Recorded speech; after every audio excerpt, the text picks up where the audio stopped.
100년 만에 세계 무기 시장의 판이 통째로 뒤집히고 있습니다. 그리고 그 판을 뒤흔드는 주역, 바로 대한민국입니다. 세계 최대 군사동맹 나토 회원국들이 사들이는 무기 중 한국산 비중이 미국에 이어 세계 2위를 기록했습니다. 무기 명가라 불리던 프랑스와 독일마저 제쳐버린 겁니다. 더 기가 막힌 건 세계 최강 미국조차 포탄 4조 원어치를 사가고 자기네 군함 정비까지 우리 조선소에 맡기고 있다는 사실이죠. 불과 반세기 전 우리는 미군이 쓰던 녹슨 총을 물려받아 기름칠에 매던 나라였습니다. 그랬던 우리가 이제는 미국마저 손을 벌리는 세계의 무기고가 된 겁니다. 대체 어떻게 이런 일이 가능했을까요? 그 답을 따라가다 보면 우리가 지나온 가장 지독하고 아픈 세월과 마주하게 됩니다. 남들이 평화에 취해 다 멈춰섰을 때 대한민국만 홀로 공장을 돌려야 했던 진짜 속사정. 그 뜨거운 반전을 지금 바로 풀어드립니다. 자, 세계의 무기 시장에는 100년 넘게 되풀이되어 온 법칙이 하나 있습니다. 말은 어렵지 않습니다. 큰 전쟁이 터지면 정작 싸우는 나라들은 공장이 부서지고 일손이 전쟁터로 끌려갑니다. 무기가 가장 필요한 순간에 무기를 만들 힘을 잃는 거죠. 바로 그때 멀찍이서 홀로 공장을 돌리던 나라가 그 빈자리를 통째로 차지합니다. 세상은 이런 나라를 세계의 무기고라고 부릅니다. 남들이 멈출 때 혼자 돌아가는 공장, 그게 무기고의 조건입니다. 그런데 이 무기고 자리는 지난 100년 동안 주인이 몇 번 바뀌었습니다. 그 명단을 보시면 조금 놀라실 겁니다. 첫 번째 주인은 미국이었습니다. 1차 세계대전이 터지기 전만 해도 미국은 유럽은행에 돈을 빌리던 빚쟁이 나라였거든요. 그런데 유럽이 전쟁으로 불타는 4년 동안 미국 공장만은 밤낮 없이 돌아갔습니다. 양쪽 진영 모두에 무기와 식량을 팔았죠. 전쟁이 끝나자 미국은 세계 최대의 채권국으로 올라섰고 전 세계의 금이 미국 금고로 빨려 들어갔습니다. 빚쟁이가 단 4년 만에 세계의 지갑이 된 겁니다. 두 번째 주인은 씁쓸하게도 일본이었습니다. 1950년 바로 우리 땅에서 터진 6.25 전쟁 때였죠. 폐허가 된 채 주저앉아 있던 일본 공장들이 미군의 주문을 받아 다시 돌아가기 시작했습니다. 트럭을 만들고 탄약을 대고 군복을 지었습니다. 도산 직전까지 몰렸던 도요타가 그 주문 덕에 되살아났다는 이야기는 유명하죠. 우리 민족에게 가장 참혹했던 전쟁이 이웃나라에게는 부활의 발판이 된 겁니다. 무기고의 법칙은 그렇게 냉정합니다. 그렇다면 세 번째 주인은 누구일까요? 놀랍게도 대한민국입니다. 그리고 우리가 그 자리에 오른 이유는 참 얄궂게도 우리를 가장 아프게 했던 바로 그것 때문이었습니다. 분단이었죠. 이야기를 30여 년 전으로 돌려보겠습니다. 1991년 소련이 무너지고 냉전이 끝났습니다. 유럽은 환호했죠. 이제 전쟁은 끝났다. 무기 따위는 박물관에나 보내자는 분위기였습니다. 유럽은 이걸 평화의 배당금이라고 불렀습니다. 싸울 일이 없으니 무기에 쓰던 돈을 복지와 살림에 돌리겠다는 거였죠. 그래서 하나둘 무기 공장의 문을 닫기 시작했습니다. 그 30년은 조용히 그러나 무섭게 흘러갔습니다. 전차 조립 라인엔 먼지가 쌓였고 특수 용접을 하던 장인들은 하나둘 은퇴했습니다. 부품을 대던 협력업체들도 줄줄이 문을 닫았죠. 공장이 멈추니 기술이 끊기고 기술이 끊기니 사람이 떠났습니다. 한번 흩어진 이 손기술은 돈이 있다고 하루아침에 되사올 수 있는 게 아니었습니다. 그런데 지구 반대편, 우리에게는 그 달콤한 평화의 배당금이 없었습니다. 왜냐하면 한반도의 전쟁은 끝난 게 아니었으니까요. 잠시 멈춰 세운 것, 그러니까 휴전일 뿐이었습니다. 휴전선 너머엔 여전히 총구가 우리를 겨누고 있었죠. 그러니 우리는 공장문을 닫고 싶어도 닫을 수가 없었습니다. 전차를 계속 만들고 자주포 라인을 쉼없이 돌리고 미사일을 개발해야만 했습니다. 유럽이 무기를 잇는 30년 동안 우리는 이를 악물고 그 라인을 지켰습니다. 누가 알아주지도 않는 일이었죠. 그리고 2022년 그 30년의 결과가 한순간에 드러납니다. 러시아가 우크라이나를 침공하자 방심하던 유럽 전체가 얼어붙었습니다. 당장 나라를 지킬 무기가 급해진 겁니다. 특히 러시아의 위협을 코앞에서 느낀 폴란드는 발등에 불이 떨어졌습니다. 가진 무기를 우크라이나에 다 내주고 나니 정작 자기 나라가 텅 비어버렸거든요. 다급해진 폴란드는 독일과 프랑스의 인난 방산 기업들을 찾아갔습니다. 그런데 돌아온 대답이 절망적이었죠. 멈춘 공장을 다시 돌리는 데만 몇 년, 물건을 받으려면 5년은 기다리라는 겁니다. 앞서 말씀드렸죠. 흩어진 손기술은 돈으로도 못 되산다고요. 바로 그때 한국이 손을 들었습니다. 걱정 마십시오. 1년 안에 보내드리겠습니다. 폴란드는 반신반의했습니다.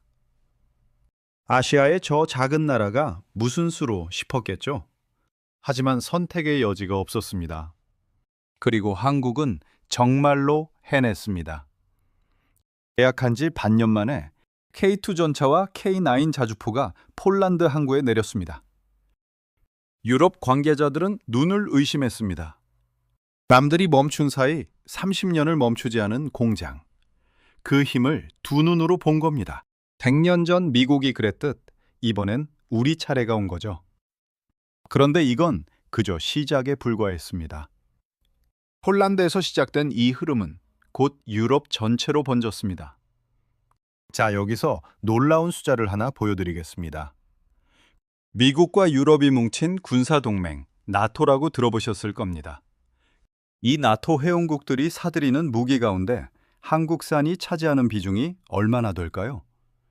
8.6%, 당당히 2위입니다. 1위는 세계 최강 미국인이 그렇다 쳐도 그 아래로 프랑스와 독일을 제친 겁니다. 무기하면 떠오르던 그 전통의 강호들을 아시아의 한국이 밀어낸 거죠. 유럽의 안보를 이제 한국 무기가 떠받치고 있다는 뜻입니다. 그 중심엔 역시 폴란드가 있습니다. 놀랍게도 한국 방산 수출의 58%, 그러니까 절반이 훌쩍 넘는 물량이 폴란드 한 나라로 향했습니다. 폴란드가 무기를 사들이며 한국과 미국 두 나라에 나란히 기댈 만큼 우리 위상이 올라간 겁니다. 이쯤 되면 실적이 궁금하실 텐데요. 2025년 한 해 한국의 방산 수출액은 약 23조 원을 기록했습니다. 1년 만에 60% 넘게 뛴 숫자죠. 그런데 여기서 저는 솔직하게 하나 짚고 넘어가려 합니다. 이게 그냥 쭉 올라오기만 한 게 아니거든요. 사실 2022년에 최고점을 찍은 뒤 2023년과 2024년엔 오히려 뒷걸음질 쳤습니다. 계약이 주춤했던 거죠. 그러다 2025년에 다시 힘차게 반등한 겁니다. 달라가다 한 번 꺾였고 이를 악물고 다시 치고 올라왔다.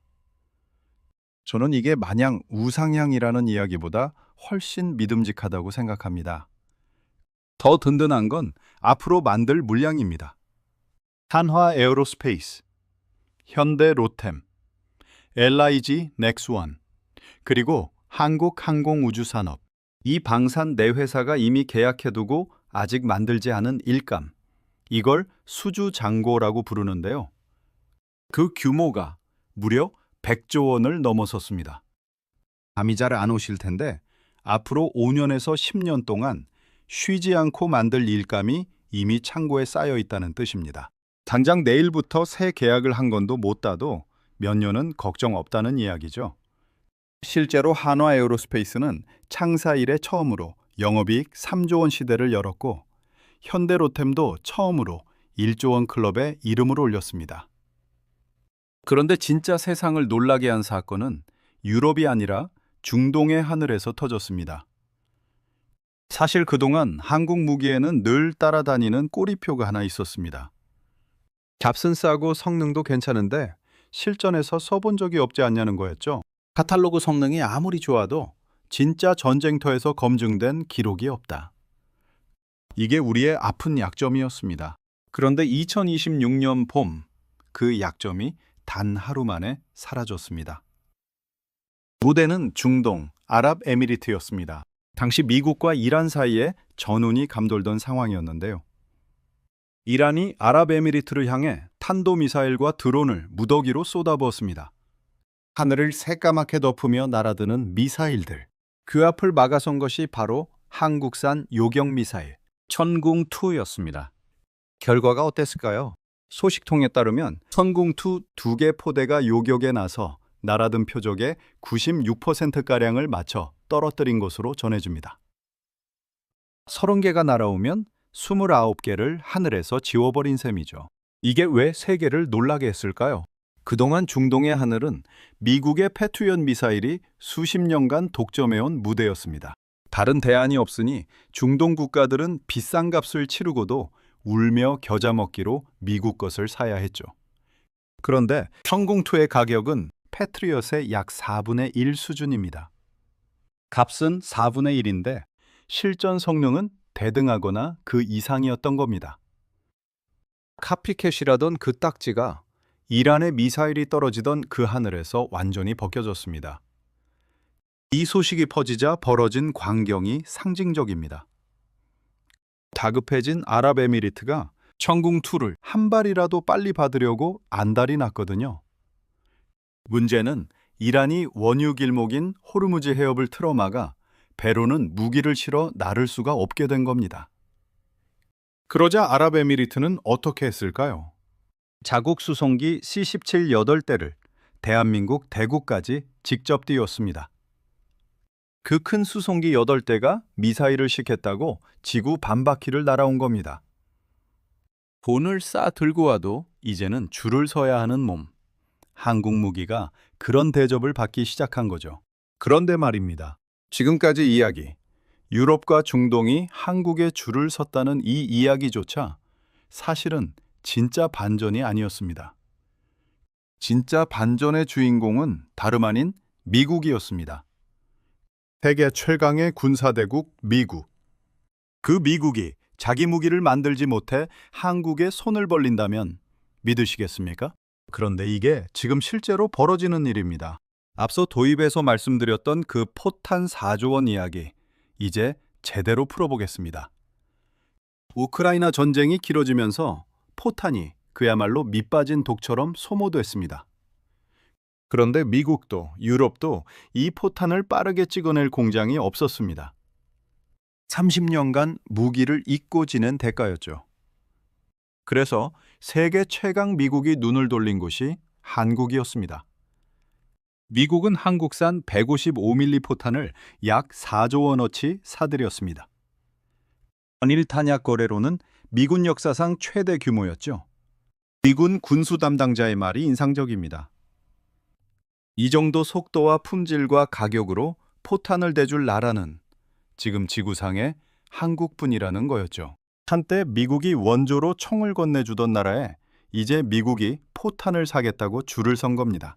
더 놀라운 건 포탄만이 아니라는 사실입니다. 이번엔 바다로 가보죠. 미국 해군의 군함들이 정비를 받으러 한국의 조선소로 들어오고 있습니다. 배를 뜯어 속을 열어보니 손볼대가 계속 나오자 미 해군은 이것도 고쳐달라, 저것도 고쳐달라, 추가 정비를 잇따라 요청했다고 합니다. 세계 최강 해군이 자기 군함 하나 제때 고칠 곳이 없어서 한국의 손을 빌리고 있는 거죠. 어떻게 이런 일이 벌어질까요? 냉정한 숫자가 그 답을 말해줍니다.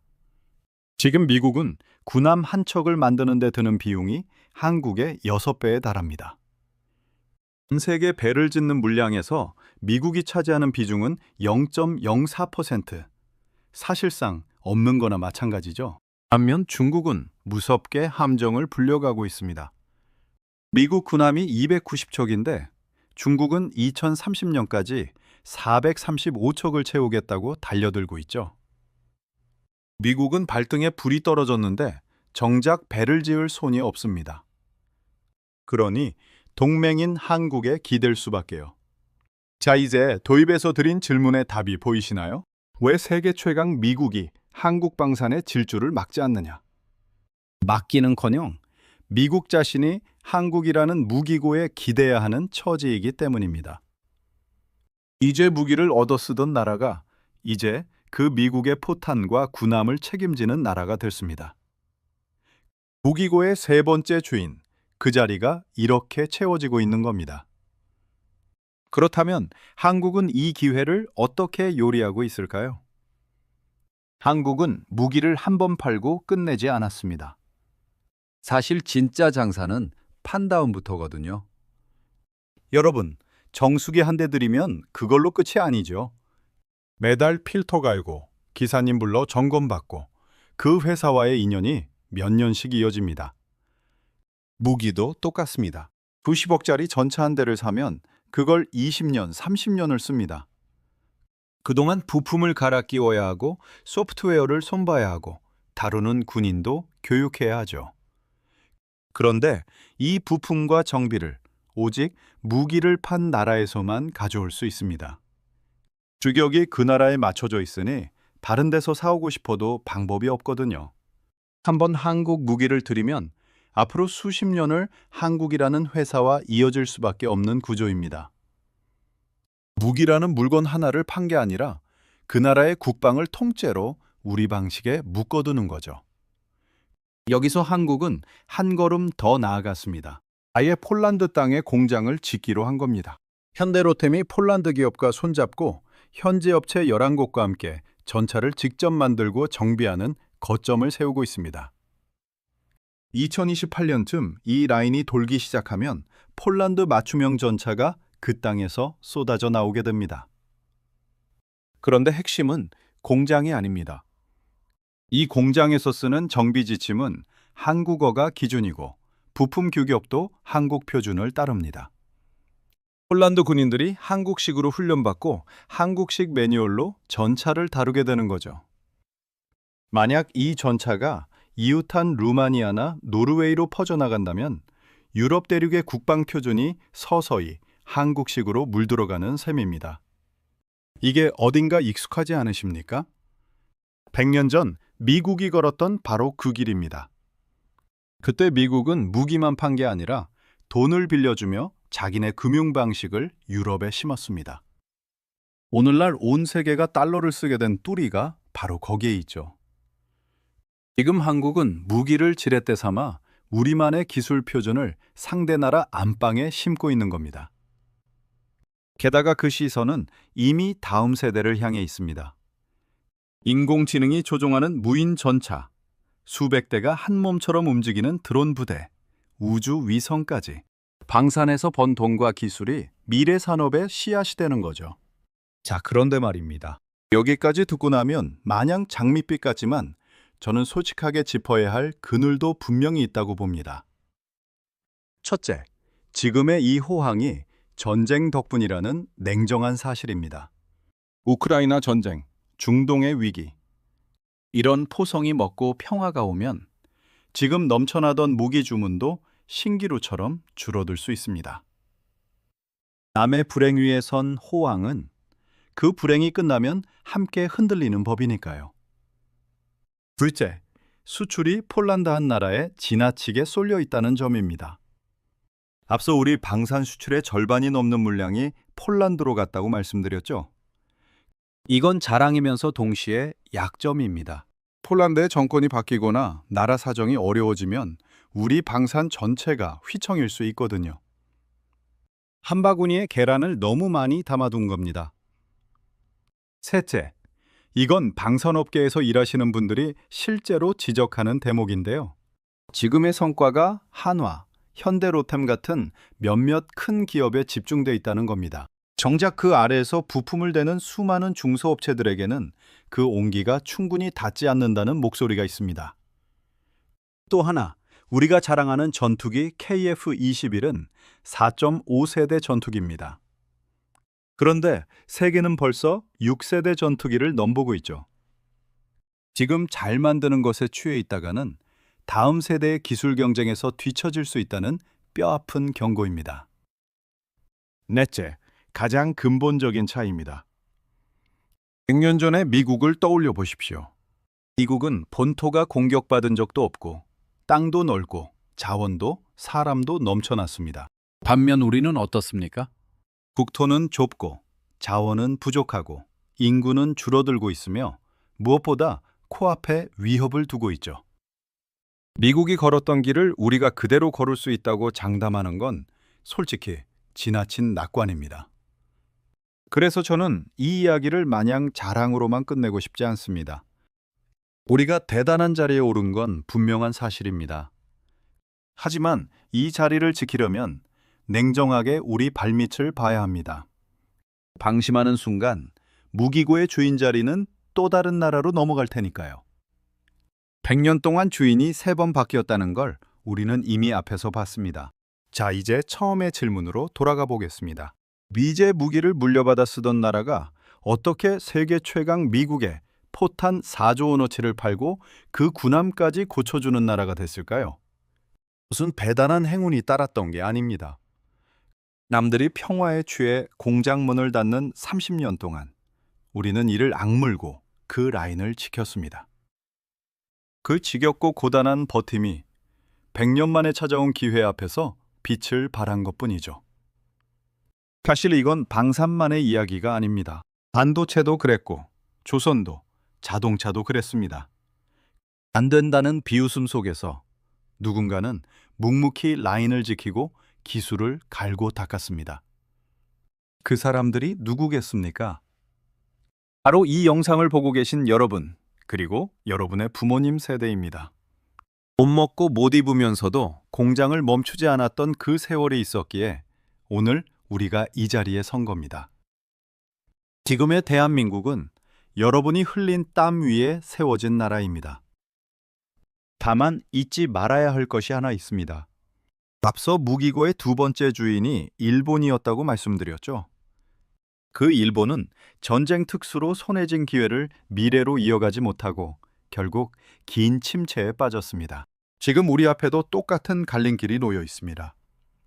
이 기회를 잠깐의 호황으로 흘려보낼 것인가? 아니면 앞으로 50년을 이끌 진짜 힘으로 바꿀 것인가? 그 답은 지금 우리가 어떻게 하느냐에 달려 있습니다. 그런데 여기서 한 가지 아직 풀지 못한 궁금증이 남습니다. 미국은 지금은 우리에게 기대고 있지만 과연 언제까지 이 상황을 순순히 지켜만 볼까요? 세계 최강국이 한국의 질주를 마냥 두고 볼 리는 없을 텐데 말이죠.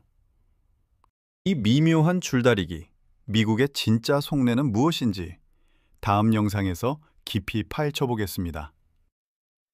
오늘 이야기가 마음에 와닿으셨다면 좋아요 한번 눌러주시면 큰 힘이 됩니다. 더 다뤄줬으면 하는 주제가 있다면 언제든 댓글로 남겨주세요. 아직 구독 안 하셨다면 구독과 알림 설정까지 부탁드립니다. 그래야 우리 경제의 큰 흐름을 놓치지 않고 함께 짚어보실 수 있으니까요. 오늘도 귀한 시간 내어 끝까지 봐주셔서 진심으로 감사합니다.